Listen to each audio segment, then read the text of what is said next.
네, 저희 국내외 시황과 트위터 뉴스까지 살펴보고 왔습니다.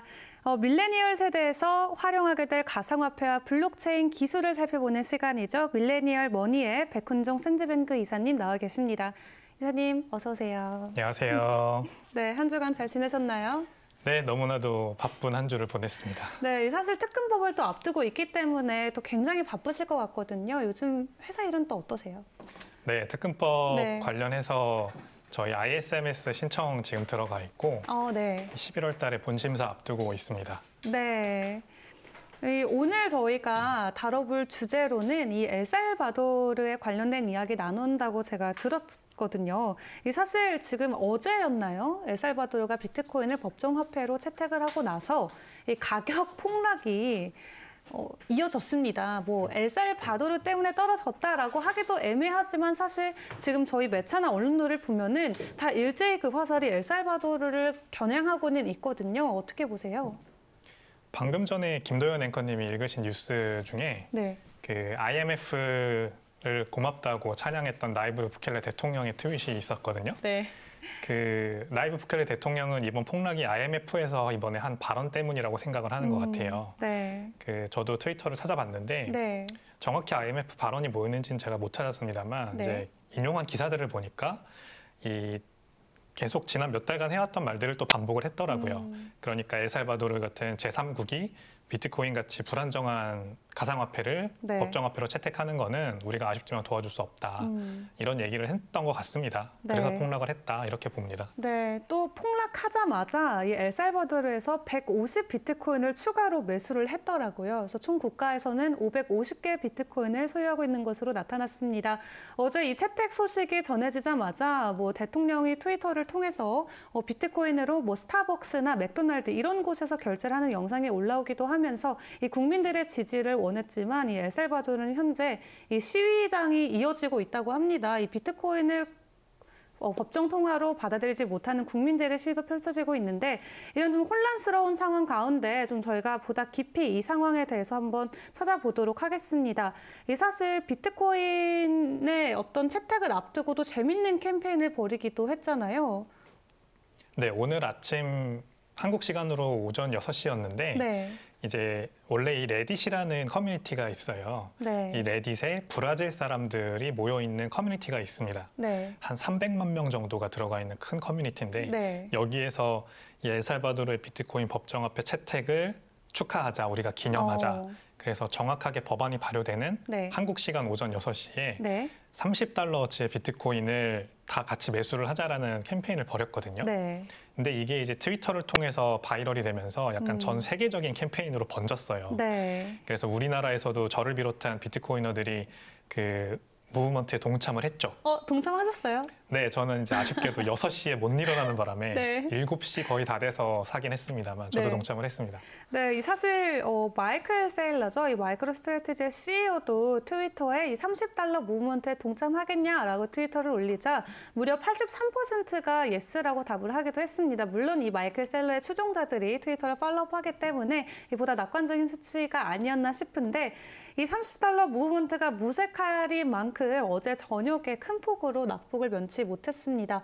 그 이사님께서 개인적으로 좀 보시기에 정말 이번 가격 변동성이 이 엘살바도르와도 문제가 있다고 생각하세요? 네, 연관이 있을 수 있죠. 이 비트코인의 법정화폐 채택을 그 곱지 않은 시선으로 보는 세력들이 분명히 존재를 합니다. IMF 같은 곳들이 대표적인데 뭐 국제기관이고 국제 원조를 담당하는 그런 금융기관이기 때문에 당연히 그런 잘 되라고 모든 것들을 뭐 그런 집행을 하겠지만 정책 같은 것들을 이제 암호화폐의 법정화폐 채택에 대해서는 계속 거리를 두면서 안 좋은 부정적인 시선을 계속 나타내고 있어요. 크리스틴 라가드라는 IMF 총재가 있었죠. 지금은 이제 EU 그 ECB죠. ECB 총재로 가 계신데 그분이 IMF 총재 재직 시절에도 굉장히 정확한 진단을 했습니다. 이 암호화폐는 우리가 지금 모네터리 시스템이라고 하는 법정화폐 시스템의 어떤 영역에서 완전히 벗어나 있다라는 정확한 분석을 하셨고요. 그다음에 이번에 새로 취임한 IMF 총재분도 이제 불가리아 분인데 이분 휘하에 있는 IMF 이 암호화폐 쪽을 다루는 그 팀의 분석에 따르면은 이 법정화폐 말고 암호화폐를 법정화폐로 채택할 시에 네. 더 이상 소비를 잘 하지 않을 것이다, 사람들이. 오히려 소비를 하지 않고 저축을 하려는 계속 그런 양상이 나타날 것이다라고 했어요. 네. 굉장히 정확한 분석입니다. 근데 저축을 하면 안 좋다라는 인식이 이제 기저에 깔려 있는 거죠. 저축을 하는 게 장기적으로 경제 발전에 좋지 않다라는 게 지금 전 세계적인 어떤 경제학의 주요 트렌드입니다. 네. IMF도 그 생각을 가지고 있는 거고, 네. 그 나이브 부켈레 엘살바도르 대통령은 그 생각에 정면으로 지금 부딪힌 거죠. 네. 그렇게 해석을 하면 될 것 같습니다. 네, 이만큼 암호화폐 시장에 이 엘살바도르의 영향이 지속적으로 유지가 되고 있는데, 그렇다면 엘살바도르 도대체 어떤 국가인지도 살펴보고 넘어가야 될 것 같습니다. 사실 이 비트코인으로 인해서 시끄러워지기 전까지는 많은 분들께서 뭐 엘살바도르 굉장히 좀 귀에 익숙한 국가는 아니셨을 것 같아요. 이게 좀 어떤 국가인가요? 맞습니다. 중남미 국가인데 네. 멕시코 위 그리고 미국 밑에 그 사이에 있나요? 그 사이에 이제 여러 나라들이 있잖아요. 그 중에 하나입니다. 네. 근데 이제 면적은 한 우리나라 경상도만한 크기고 작네요. 작은 나라고 네. 국민 수는 650만 명 정도 됩니다. 네. 그 650만 명 중에서 한 200만 명 정도가 지금 미국으로 이민을 가서 거기에서 그 이주 노동을 하고 있어요. 일단은 300년 정도 스페인의 지배를 받았어요. 네. 그래서 300년의 지배가 끝나고 나서 공업국으로 탈바꿈을 했습니다. 성공적으로. 네. 그게 이제 커피 농업을 통해서 그렇게 경제가 다시 한번 부흥을 일으키긴 했었는데 정치 때문에 그게 좀 약간 망가진 나라 중에 하나입니다. 그 미국의 원조를 지지하는 공화당 세력과 쿠바의 지지했던 좌파 세력, 네. 이 두 정당 간의 이제 약간 게릴라 전쟁 양상으로 번지면서 나라가 굉장히 좀 혼란에 빠졌고 네. 그렇게 한 지난 수십 년간을 계속 그 경제난과 전쟁에 허덕인 내전에 허덕인 그런 나라입니다. 네, 좀 이 나라 관련해서 좀 특이할 만한 점도 있다면서요. 어떤 부분 살펴볼까요?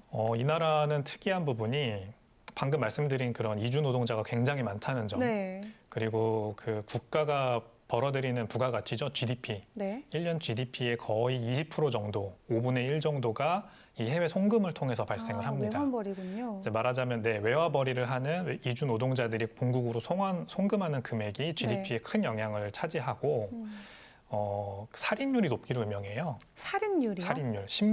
인구 10만 명당 살인 건수가 한 100회 정도 나오는 걸로 알고 있습니다. 상당히 높은 편 아닌가요? 네, 이제 우리나라에 비해서 150배, 미국에 150배. 비해서 10배, 엄청난 살인율을 가지고 있는 치안이 그러니까 안 좋은 거죠. 네. 그리고 이 나라가 이제 조폭이 많기로 유명한데 말하자면은 이제 갱단이죠. 네. 이 갱단의 수가 추산된 것만 6만 명 정도로 군대가 2만 명, 경찰이 한 2만 명. 그래서 군경을 합친 수보다 더 많다. 이렇게 지금 돼 있는 나라입니다. 그 정도면 뭐 갱단에 의해서 돌아가는 나라 아닌가요? 숫자가 네, 치안이 상당히 안 좋고 네. 이제 뒤에서도 말씀드리겠지만 갱단 이런 조폭이라고 네. 하는 이런 범죄자의 비율이 급격하게 높아진 이유가 네. 바로 그런 정치적 불안 그리고 그로 인한 경기 침체 때문이에요. 네. 한번 생각을 해보면 내가 이 나라에서 정상적으로 사업을 하거나 아니면 취직을 해서 돈을 벌 수 있는 기회보다는 오히려 나쁜 짓을 해서 벌 수 있는 돈의 부가가치가 더 크다면 네. 그쪽으로 많이 빠져나가죠. 네. 다른 개도국들에서도 볼 수 있는 현상입니다. 네. 이렇게 엘살바도르에 대해서 한번 살펴봤는데 그렇다면 이러한 특이점을 가지고 있는 엘살바도르가 세계 최초로 왜 비트코인을 법정화폐로 지목을 했는지의 좀 배경도 살펴보면 좋을 것 같은데요. 이 앞서서 그렇다면 법정화폐, 정확히 저희가 어떻게 이해해야 되는 걸까요? 법정화폐는 영어로 해석하면 여러 가지가 있는데 네. 리걸 텐더라고 하기도 하고요. 피앗 커런시라고 하기도 합니다. 네. 이제 피앗 커런시의 피앗이라는 단어가 라틴어에서 기원을 했는데 Let it be라는 뜻을 가지고 있어요. Let it be. 네, 그 비틀즈의 노래 제목이죠. 비틀즈가 생각나는데, 네. 말하자면 나라에서 그렇게 지정을 했다라는 뜻입니다. 그게 돈이라고 해라라고 하는 뜻이고 네. 말하자면 법정화폐는 국가, 정부에서 그것이 돈이다라고 지정을 한 것. 네. 그래서 명목화폐라고도 합니다. 네. 즉 말하자면 이 실제 어떤 유형의 가치를 지닌 실물, 예를 들어 금이 있죠. 네. 금과 어떤 가치가 연동되어 있지 않고 그냥 중앙정부의 신뢰, 그리고 신용을 바탕으로 그 가치가 형성되는 혹은 이제 다른 국가들과의 어떤 교역을 통한 환율에 의해서 가치가 결정되는 그런 화폐라고 보시면 되겠습니다. 네, 사실 법정 화폐가 바뀐다 이게 좀 상상이 안 되는데 우리나라로 생각하면 지금 1,000원, 뭐 5,000원, 10,000원짜리 돈이 그게 가치가 바뀐다는 거잖아요. 화폐 종류가 바뀐다는 건데 그렇다면 이렇게 법정 화폐가 바뀌게 되면은 그 영향이 또 어떨지도 궁금하거든요. 일단 법정 화폐가 엘살바도르 같은 경우에는 네. 그 아주 급진적으로 비트코인만 법정화폐로 쓰자 이거는 아니에요. 아, 아니에요. 기존에 이제 네. 엘살바도르는 달러를 씁니다. 미국 네. 달러화를 쓰고 있고 뭐 역사 얘기를 잠깐 하자면 네. 엘살바도르 자체 화폐가 있었죠. 네. 근데 이제 워낙 경제가 답이 없다 보니까 초인플레이션을 너무 자주 겪었어요. 그래서 자국 화폐 가치가 너무 답이 없자 네. 그냥 미국 달러화를 그 나라에서 쓰는 법정화폐로 지정을 해서 쓰고 있었는데 이 달러화를 쓰는 것도 문제가 마찬가지로 있는 거죠. 이제 이 나라 자체가 어떤 산업적인 경쟁력이 있어서 GDP가 견고하게 연간으로 성장을 한다면 미국 달러화 가치에 대비해서 그 국민들의 삶의 질도 계속 좋아질 텐데 네. 그게 아닌 겁니다. 계속 미국 중앙은행이 뭐 화폐를 더 발행하거나 달러를 더 발행하거나 유동성 네. 공급을 늘림으로써 화폐 가치가 절하되면 초인플레이션이 계속 발생을 하는 거예요. 네. 그리고 이 나라가 달러를 구하기도 어렵고 이제 아까 말씀드린 대로 수출을 정상적으로 하기보다는 네. 이제 해외에 나가 있는 이주 노동자들의 송금을 통해서 GDP가 나온다고 말씀을 드렸잖아요. 네. 그래서 달러에 너무 운명이 이렇게 결박돼 있는 경제 구조를 네. 탈피하고 싶었던 거죠. 아. 그래서 전혀 중앙 기관이 없이 가치가 매겨지는 약간 실물 화폐, 실물 자산의 개념과 비슷한 비트코인을 화폐로 받아들이기 시작을 한 겁니다. 그래서 네. 두 개를 병행해서 지금 쓰고 있어요. 아, 달러와 비트코인을 현재 병행해서 사용하고 있는 상황인 거군요. 예, 그렇다면 사실 이 달러를 대체할 만한 수단으로 좀 여러 가지 후보군이 있었을 것 같은데 왜 굳이 비트코인이어야만 했는지 그 이유도 궁금하거든요. 네, 그 달러는 이제 가장 국제적으로 거의 역외 결제의 90%를 차지할 정도로 네. 글로벌 커런시죠. 네. 그 유로화가 또 이제 그 뒤를 잇는 글로벌 커런시, 뭐 중국 위안화, 일본 엔화 등이 이제 각 지역에서 기축통화로 쓰이는 그런 화폐들인데 네. 마찬가지로 법정화폐라는 테두리 안에 갇혀 있습니다. 모든 그 통화들이. 네. 근데 법정화폐의 한계는 뭐냐면 이제 불건전 화폐라는 말이 있어요. 그러니까 그 화폐의 양이 무한대로 늘어날 수 있는 속성을 가지고 있기 때문에 화폐의 가치 절하가 피할 수 없는 현상입니다. 네. 그래서 이 화폐의 가치 절하가 지속적으로 일어나는 화폐를 우리가 불건전 화폐라고 부르고 화폐 공급이 일정하거나 캡이 씌워져 있는 네. 예를 들어 금 같은 거 네. 혹은 은 같은 거 이런 것들을 우리가 건전 화폐라고 불러요. 경제학에서는. 네.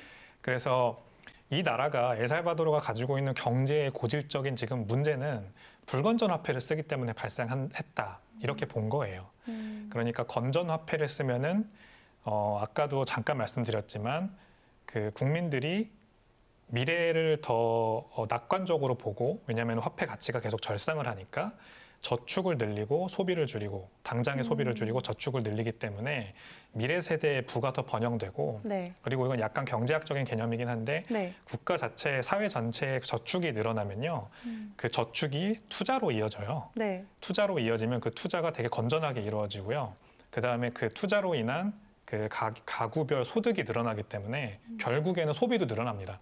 그래서 이거는 약간 경제학의 이념 대립인데 네. 이제 나이브 부켈레 대통령은 오스트리아 경제학파, 제가 지금 계속 얘기한 네. 설명드린 이 경제학파의 이론을 전면적으로 받아들이고 지금 비트코인을 법정화폐로 받아들인 것 같습니다. 네, 그렇다면 이렇게 비트코인을 법정화폐로 이제 채택까지는 했는데 그렇다면 이 국가에서는 어떤 기대를 지금 예상을 하고 무엇을 원해서 결과적으로는 채택을 한 걸까요?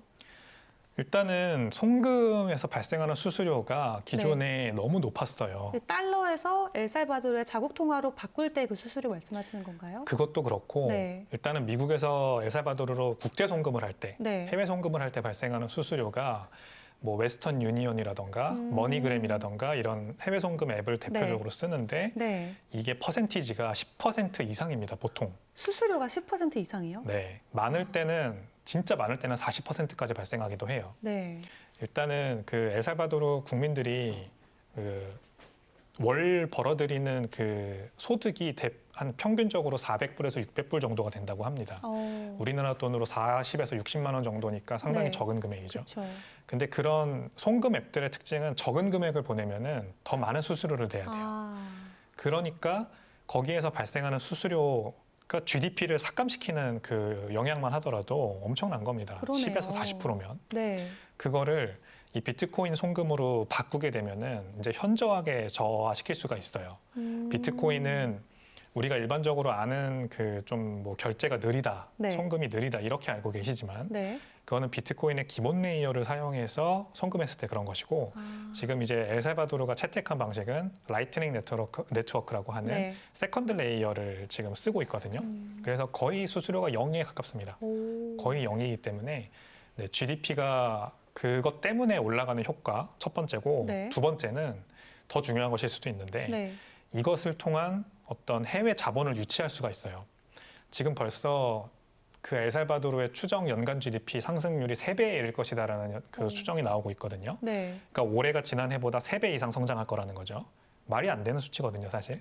이게 왜 가능하냐면 지금 비트코인 ATM기가 엘살바도르 전역에 깔리고 있어요. 네. 지금 벌써 200대가 넘게 설치가 됐는데 네. 이것을 만들고 엘살바도르에 설치하는 기업이 블록스트림이라는 회사입니다. 미국에 있는 회사고 네.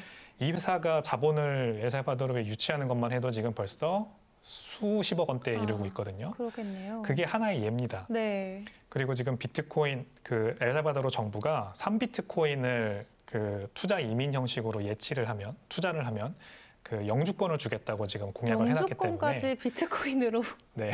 대체될 수 있는 정말 새롭네요. 맞습니다. 네. 그래서 이제 해외 자본 유치가 지금 물밀듯이 엘살바도르로 들어가고 있어요. 네. 그런 것들이 두 가지 가장 큰 축이라고 보시면 될 것 같아요. 네. 앞서 엘살바도르라는 국가에 대해서 알아봤지만 이렇게 치안이 위험한 국가의 영주권을 따기 위해서 비트코인 세계를 예치하는 게 또 쉽지 않은 결정일 것 같기는 합니다. 또 그 두 개 이유 말고는 또 저희가 뭐 찾아볼 만한 또 이유가 있을까요? 뭐 IT 인프라가 또 높다고도 듣긴 들었는데 네, 그런 맞습니다. 것도 하나의 배경이 됐을까요? 그렇죠. 이제 엘살바도르가 물론 치안도 안 좋고 네. 뭐 어떤 금융 인프라 같은 게 잘 깔려 있지 않아요. 네. 그래서 은행 계좌를 가진 사람들이 전체 국민의 뭐 20-30%밖에 안 됩니다. 네. 그러니까 70%의 국민들은 뭘 하냐면 네. 대부분 고기를 잡아요. 바다에 고기요? 나가서 물고기를 생선을, 잡습니다. 네. 네, 어부들이 그렇게 많대요. 커피 농장을 하는 것도 제가 아까 말씀드렸죠. 그런 분들도 보면은 이제 금융 인프라와는 상관이 없는 사람들이에요. 뭐든지 다 현금 결제를 네. 하고. 근데 그런 반면에 그런 분들도 또 대부분 스마트폰은 가지고 계세요. 그러니까 이제 SNS 사용률이 굉장히 높고 네. 한 60%에 거의 육박한다고 하고요. 네. 스마트폰 보급률은 뭐 100%를 넘고요. 그래서 뭐 이런 분들을 이용한 사실 그런 테크핀 혹은 핀테크라고 하는 네. 그런 금융 서비스가 이제 성공적으로 안착할 수 있는 그런 인프라는 있는 겁니다. 네. 그렇다면은 이 국내외 반응도 굉장히 궁금할 것 같은데요. 이 엘살바도르 국민들의 반응과 또 주변국들 또 이 모든 거를 관리 감독하는 뭐 IMF나 또 가장 강대국인 미국의 입장도 궁금합니다. 대표적으로 미국의 전 대통령인 트럼프 전 대통령 같은 경우는 네. 이제 비트코인을 아주 싫어하는 걸로 유명해요. 네. 미국 달러화가 네. 그 글로벌 커런시다. 계속 네. 기축통화로 계속 자리매김해야 된다라고 하시고 이제 엘살바도르 관련해서도 뭐 직접 언급은 한 적은 없지만 분명히 제가 전에 듣기로는 말이 안 된다는 그 얘기를 하신 것 같아요. 네. 미국에 있는 각종 이제 그 금융 쪽에 있는 관료들 혹은 이제 대기업에 있는 그런 고위 공직자, 고위 임원들도 엘살바도르의 비트코인 채택에 대해서 부정적인 견해를 많이 지금 보이고 있습니다. IMF 같은 경우에도 네. 계속 얘기를 하고 있어요. 엘살바도르를 우리가 비트코인을 법정화폐로 채택하면 더 이상 원조해 줄 수 없다. IMF는 국제 원조 기구예요. 네. 이제 월드뱅크는 기아를 해결하는 게 그 제일 미션인 기관이고 네. 제가 있었던 곳이 또 워싱턴 DC지 않습니까? 대학교 네. 때. 워싱턴 DC에 제가 대학교 그 조지 워싱턴 대학교라는 곳에 바로 네. 한 블럭 사이를 두고 월드뱅크와 IMF가 있었어요. 네네. 그래서 제가 거기에 다니는 한국인 직원분들과도 조기 축구회도 하고 그랬었는데 사람입니다만. 네. IMF는 그래서 굉장히 국제 원조를 그 적극적으로 하는 금융기구고 네. 그 굉장히 많은 예산을 1년에 씁니다. 엘살바도르 같은 나라가 대표적으로 국제 원조를 받는 그런 나라 중에 하나인데 비트코인을 회계 시스템에 적용을 한다. 그리고 법정화폐로 채택을 한다. 그러면 우리는 도와줄 수 없어. 이 기조를 지금 계속 이어가고 있거든요. 네. 근데 나이브 부켈레 대통령 아까 트위터 보셨죠? 네. IMF 고맙다. 네. 나 싸게 사게 해줘서. 네. 오히려 150개 더 산다고 지금 그쵸. 그런 뭐라 그럴까요? 일종의 도발을 하고 있어요. 네. 되게 신선하지 않습니까? 네. 대통령이 트윗을 하는 것도 신선하지만 네. 비트코인 가격이 떨어지니까 내가 바이 더 딥 하겠다라고 하는 트윗을 하는 것 자체가 네. 네, 그렇게 이제 그 엘살바도르 외적으로 많은 그 기존 레거시 금융권에 있는 사람들은 부정적인 시각을 가지고 있는 게 맞고요. 네. 내부적으로도 네. 이 시위대가 거의 뭐 시위대 추산으로 1000명 정도 네. 이렇게 비트코인 반대 시위에 동참을 한다 그래요. 네. 근데 한 가지 재밌는 거는 제가 기사들을 찾아보니까 네. 경찰들이 시위대를 진압하려고 하자 타이어를 불태우고 뭐 화염병을 던지고 이랬대요. 이거는 전문 시위대잖아요. 네. 일반 국민들이 거리로 나와서 시위를 한다고 볼 수 없습니다. 네. 이런 형태의 시위는. 그래서 분명히 주도하는 세력이 있는 거고 그 정치가 상당히 불안정한 나라이기 때문에 당분간 이런 내부의 그런 내용은 이어질 거라고 생각을 하시는 게 맞는 것 같습니다. 네. 저희가 뭐 엘살바도르의 시민은 아니지만 우리가 좀 시민이 됐다고 생각을 하고 좀 우리나라 국가의 법정화폐가 비트코인으로 갑자기 바뀌었다. 좀 어떠실 것 같으세요, 이사님? 엄청난 혼란이 있겠죠. 혼란, 네. 물론 이제 우리나라는 리걸 텐더가 원화이기 때문에 네. 원화에서 이제 비트코인이 그 대체 법정화폐로 들어온다고 해도 급격하게 비트코인으로 뭐 그런 결제 수단이 뒤바뀌는 일은 일어나지 않을 거예요. 우리나라는 근데 아시다시피 GDP 규모가 이제 전 세계 10위권 안에 들어가는 대국이기 때문에 네. 그런 것이고 엘살바도르 같은 나라는 80위 정도의 GDP 전 세계 그 순위를 가지고 있어요. 네. 그 굉장히 치안이 불안정하고 경제가 불안정하고 정치가 불안정하고 이런 나라는 아까 말씀드린 이 실물 화폐, 건전 화폐의 도입이 큰 그 효과를 발휘할 수가 있습니다. 그러니까 그 자국 경제가 네. 달러의 가치에 굉장히 밀접하게 연동이 돼 있으면 가장 큰 문제가 뭐냐면 내가 경제 활동을 영위할 때, 즉 돈을 벌 때 가지고 있는 달러의 가치가 계속 평가절하된다는 거거든요. 네. 그러면은 국민들은 소비를 더 오히려 합니다. 저축을 하기보다는 미래의 가치를 위해서 저축을 하기보다는 오히려 지금 바로 돈을 써버리는 게 이득이기 때문에 네. 말이 안 되는 곳에 돈을 쓰기 시작해요. 그래서 플렉스라는 말이 나타나고 네. 뭐 욜로, 이번 생에 한 번뿐이다, 빨리 네. 쓰고 죽자 이런 말이 나오는 거거든요. 네. 이게 되게 급진적으로 발생한 나라가 바로 엘살바도르 같은 그런 제3국이에요. 이런 나라들이 이제 미래를 가지고 꿈을 가질 수 있다라는 측면에서 실물화폐, 건전화폐 도입이 굉장히 그 효과가 좋을 겁니다. 제가 봤을 때는. 그래서 지금 뭐 그런 일간 가격 변동성이 굉장히 크다는 거 가지고 비트코인이 네. 어떻게 이게 뭐 법정화폐로 쓰일 수 있냐 이런 말들을 많이 하시는데 그것도 어느 정도 이제 시간이 지나고 나면은 굉장히 익숙해질 거예요. 지금 스타벅스에 보면요. 엘살바도르에 있는 스타벅스에 보면은 비트코인을 결제로 받기 시작했는데 오늘 네. 아침부터 그 앞에 아이패드 갖다가 이렇게 실시간 비트코인 가격을 1달러에 얼마, 5불에 얼마, 10불에 얼마 이런 식으로 마치 환전소처럼 그렇게 결제되는 거예요? 다 적어놨어요. 다 적어놨어요. 다 적어놓은 이유는 이제 아이패드니까 당연히 실시간으로 변하겠죠. 네. 사람들이 그걸 보고 아 내가 지금 1달러면 몇 비트코인을 써야 되는구나를 바로 알 수 있게 하겠다는 거죠. 이제 그런 것들을 장치를 해놓으면은 충분히 사람들이 계산을 바로바로 할 수 있습니다. 내가 뭐 헷갈린다. 아니면은 지금 비트코인이 뭐 내일 비트코인 가치가 다를까봐 돈을 못 쓴다. 이런 것들은 점차 그 나라에서 비트코인 결제가 도입될수록 계속 익숙해지면서 해결될 문제라고 저는 봐요. 네. 근데 사실 비트코인으로 직접적으로 실시간 결제하는 거에 있어서 이 변동성이 얼마나 큰 리스크로 작용되는지는 우리 모두가 알고 있기 때문에 사실 그런 페이먼트 시스템을 중간에 거치면서 어떤 일정의 스테이블 코인 형태로 전환돼서 좀 더 안정적으로 결제하는 시스템도 있기는 하잖아요. 이 엘살바도르에서는 지금 뭐 그런 중간 과정 없이 정말 비트코인으로 바로 직결제를 하고 있는 건가요? 네, 그렇죠. 뭐 지금 그 치보라고 하는 네. 앱이 그 엘살바도르 정부가 만든 월렛 앱이에요. 같은 거죠? 월렛 같은 겁니다. 네. 이 미국의 스트라이크라는 회사와 공조해가지고 만든 서비스고 네. 치보 스마트폰 앱이 있고 그다음에 네. 치보 ATM기가 있어요. 네. 그래서 그 안에서 달러와 비트코인을 자유롭게 교환할 수 있습니다. 수수료도 거의 없어요. 거의 0입니다. 네. 그러니까 그 수수료가 발생하는 게 결국에는 이 달러와 비트코인을 교환할 때 발생하는 슬리피지라고 하죠. 환율? 네. 환율에 따른 슬리피지가 일부 있긴 한데 한 1% 이하고 그것도 이제 지금 엘살바도르 정부가 상당 부분 보전을 해주고 있기 때문에 네. 거의 없다고 보시면 돼요. 그래서 내가 만약에 비트코인을 계속 마치 저축 계좌처럼 네. 꾸준히 그렇게 비트코인을 모아나가는 형식으로 저축을 하다가 내가 돈을 쓸 때는 달러로 쓰고 싶다. 그러면은 그 앱이나 ATM기를 통해서 달러로 환전하고 결제를 해도 상관은 없습니다. 근데 비트코인으로 다이렉트로 결제하고 싶다? 그것도 가능한 거죠. 오, 사실 만약에 본인들, 자국들의 통화를 대체할 만한 새로운 어떤 화폐의 등장이 필요했던 거면은 이 암호화폐 중에서도 좀 더 변동성이 적거나 수수료가 더 적은 그런 코인들도 있잖아요. 뭐 스텔라 루멘 같은 경우도 워낙 적은 이제 변동성이나 수수료율 또 빠른 그런 그런 기능으로 또 각국에서 좀 눈여겨보고 있는 것 같은데 왜 꼭 굳이 대표적인 비트코인을 선택을 해서 도입을 했는지도 좀 궁금하거든요. 비트코인을 선택한 이유가 그 뒤에 배경이 있다고 보세요? 엄청 중요한 이유가 있는데 네. 비트코인이 유일하게 어떤 정부나 기관도 트랙다운 할 수 없는 블록체인이기 때문에 그래요.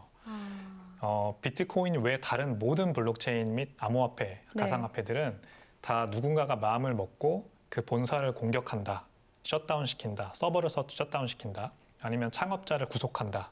이런 결정을 내리는 순간 바로 실행이 가능합니다. 이더리움은 비탈릭 부테린 창업자가 네. 어딘가 살고 계시죠. 네.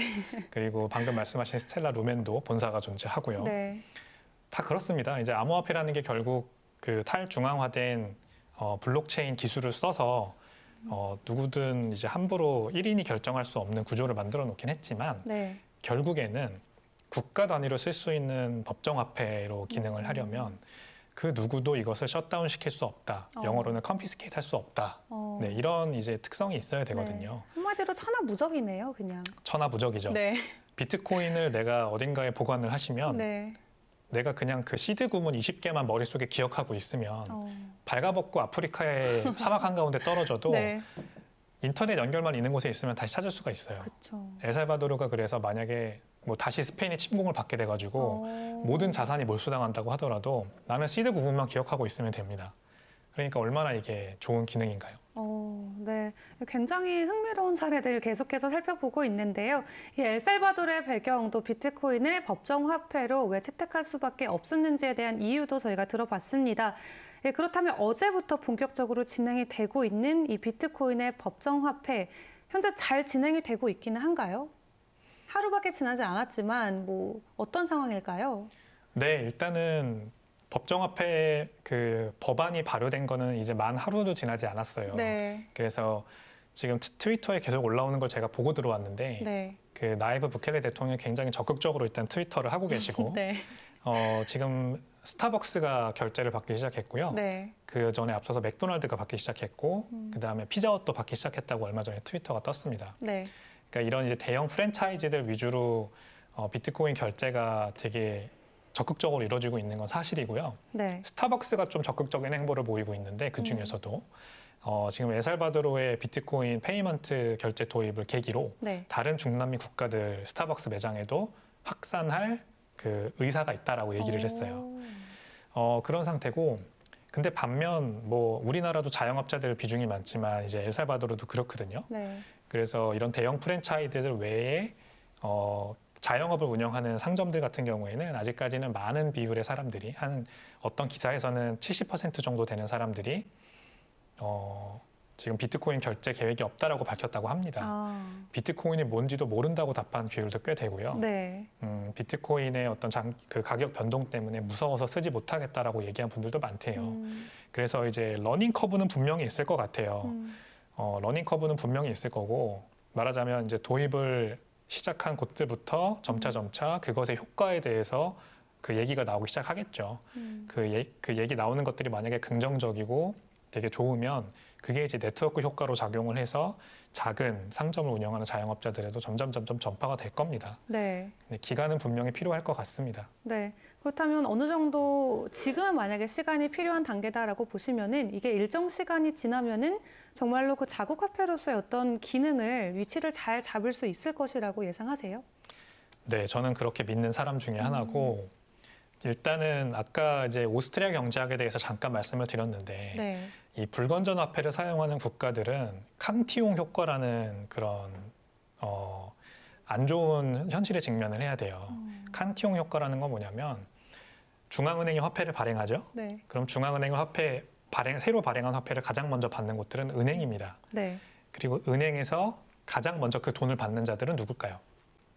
바로 투자 기관들이겠죠. 네. 그래서 벤처 캐피탈들, 헤지 펀드들, 뭐 인베스트먼트 뱅크들이 새로 발행된 화폐의 어떤 효과를 영향을 가장 많이 가져가는 곳들이에요. 그리고 엔드단에는 저희 같은 개인들이 있습니다. 네. 저희 같은 개미 투자자들이 이제 남은 떡고물을 주워 먹는 네. 건데 그래서 칸티용 효과라는 게 미국 같은 나라에서도 굉장히 심하지만 엘살바도르 같은 나라는 그 엔드단에 있는 나라예요. 미국에 사는 시민들은 그래도 떡고물 주워 먹을 떡고물이라도 있는데 엘살바도르에 있는 국민들은 네. 그렇게 새로 발행된 미국 달러 화폐 때문에 네. 그 자국의 그 개인이 가지고 있는 부의 삭감이 너무 심하게 일어납니다. 물가가 너무 급격하게 오르기 때문에 이 경제 생활을 제대로 영위할 수가 없어요. 그래서 다 어부를 하고 있고 커피 농장을 하고 있는 겁니다. 이 현실에서 벗어나게 해주는 게 바로 그 실물 화폐인데 네. 건전 화폐. 이 건전 화폐가 대표적으로는 금이에요. 근데 금을 엘살바도르가 어디에서 가져올 것이며 말하자면 지금 미국 중앙은행 그 금고에 묻혀 있는 금이 가장 많다죠. 전 세계적으로. 네. 30~40%가 묻혀 있다고 하는데 그 금을 피지컬리 옮길 수 있는 방법도 없고 엘살바도르가 그런 경제적 능력도 없습니다. 그래서 지금 나이브 부켈레 대통령이 비트코인을 네. 법정화폐로 채택한 것은 그것을 함으로써 외화 자본을 극대화해가지고 유치하려는 거예요. 비트코인 업계에 있는 네. 이런 회사들. 그리고 그 조산지대, 이 엘살바도르 국가가 조산지대에 위치했거든요. 태평양 조산지대에. 네. 그래서 활화산이 굉장히 많대요. 활화산이 많은 나라들은 지열이 많이 발생을 하기 때문에 이 지열을 이용해서 비트코인 마이닝을 하겠다는 계획도 지금 청사진을 발표를 했어요. 네. 그래서 지금 블루프린트는 나와 있는 상태고 네. 만약에 나이브 부켈레 대통령 그 계획대로 엘살바도르가 그 국영 비트코인 마이닝 팜을 만들어서 네. 지열을 이용해서 클린 에너지로 비트코인을 채굴한다. 그러면은 정말 우습게도 지금 엘살바도르는 중앙은행이 있지만 네. 화폐 발행이 끊긴 지 10년이 넘습니다. 달러만 쓰거든요. 네. 근데 화폐를 발행하는 국가가 다시 되는 거죠. 그러니까 네, 경제적으로 굉장히 지금 좀 플러스 요인이 많고 기대되는 네. 점이 많긴 합니다. 네, 이렇게 뒷 배경을 들으니까 이 비트코인을 왜 이제서야 도입하나 싶을 정도로 이 엘살바도르 입장에서는 참 플러스가 되는 요인들이 많은 것 같습니다. 저희 이렇게 엘살바도르 이야기 백근종 이사님과 나눠봤습니다. 오늘 도움 말씀 주신 이사님 다시 한번 감사드립니다. 감사합니다. 네, 저희 마무리하기 전에 마지막으로 투자고지 해야겠죠? 참고로 본방송에서 제공하는 정보는 투자 정보의 참고 자료일 뿐 가상자산의 가치 또는 상승 하락을 보장하지 않습니다. 이 점 유의해 주시고요. 시청해주신 여러분 고맙습니다.